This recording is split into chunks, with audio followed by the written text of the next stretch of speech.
Presiding Officer, it is a matter of profound regret that this debate is required.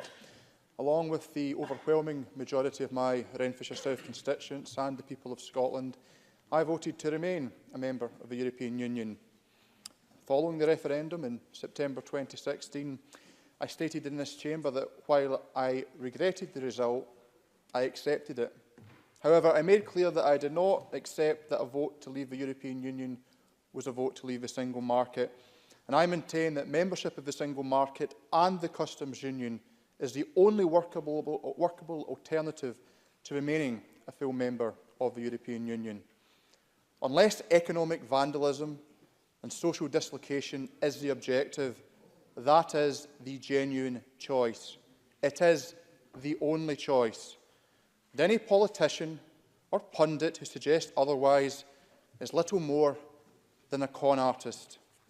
The case put forward by the UK government, shamelessly and sadly supported by Tory MSPs in this place, many of whom I respect and who have debased themselves to the status of underlings and shills.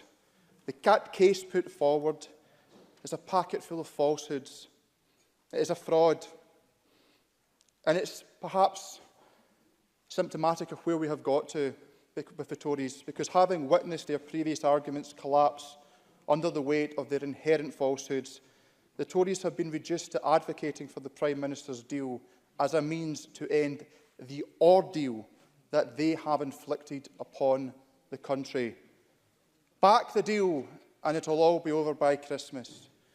Presiding Officer, no self-respecting politician should countenance such a feeble and fraudulent argument. Now, I know that many people are scunnered with Brexit, and I resent the way that this whole dismal debate over the past 2 years has sucked the oxygen out of so much of our wider public and political conversation. I genuinely empathise with those who just want this whole sorry saga to be over with. Certainly. Patrick Harvey. I'm grateful to the member for giving way, and I also understand the desire of many people to have this over, but there is no such thing as just getting on with it. Those who just say, can't we just get it done?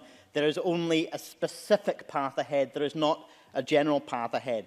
Whether we have this deal from Theresa May or a no-deal scenario, in either case, what comes after that is year after year, possibly even decades, of constant revisionist approach to these debates on environmental protections. What does the UK government want to do in relation to the European Emission Trading Scheme?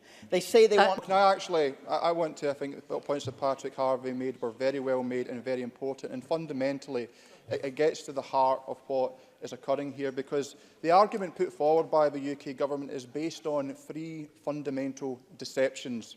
Firstly, that the Prime Minister's deal is a good deal. Secondly, that it is the only deal. And thirdly, that it ends uncertainty. At the heart of the withdrawal agreement are a trio of key flaws: ending freedom of movement, leaving the single market and leaving the customs union. The arguments for why each of these objectives would represent a mistake of historic proportions have been well rehearsed, and the evidence is overwhelming. There is no public service, no sector of the Scottish economy or area of our civil society that will be enhanced by this isolationist approach. And the xenophobic undertones, coupled with the jingoistic British exceptionalism that have been a dark presence throughout this whole Brexit process, have already led to settled EU citizens packing their bags and others choosing not to come to the UK in the first place. That this abhorrent approach is celebrated by the UK government as ending freedom of movement once and for all ensures that, whatever the outcome of the ensuing weeks, this period will be seen by current and future generations as one of the most shameful episodes of recent UK history. Presiding Officer, however, the most cynical deception that the Tories are seeking to perpetrate is that the withdrawal agreement brings an end to uncertainty, as Patrick Harvey said. I wish it did. I wish I could tell my constituents after March 29th next year they would never hear another mention of the word Brexit. However, if I did that, I would be a liar. This deal does not represent the end, or even the beginning of the end. And given the arithmetic of the House of Commons, it's unlikely to even be the end of the beginning.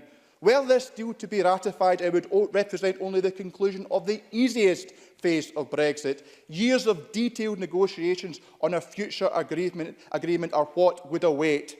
They would be between the EU, a trading and regulatory superpower, and the UK, a politically fractured state that hasn't conducted negotiations on this scale in almost half a century. Presiding Officer, in conclusion, this evening we in our national parliament will make our voice heard. We will overwhelmingly support this joint motion, reject the withdrawal agreement and put the interests of Scotland and the UK first. If the Tories genuinely care about the national interest, Scottish or British, and if they genuinely care about their country more than their party, they will join us. Thank you.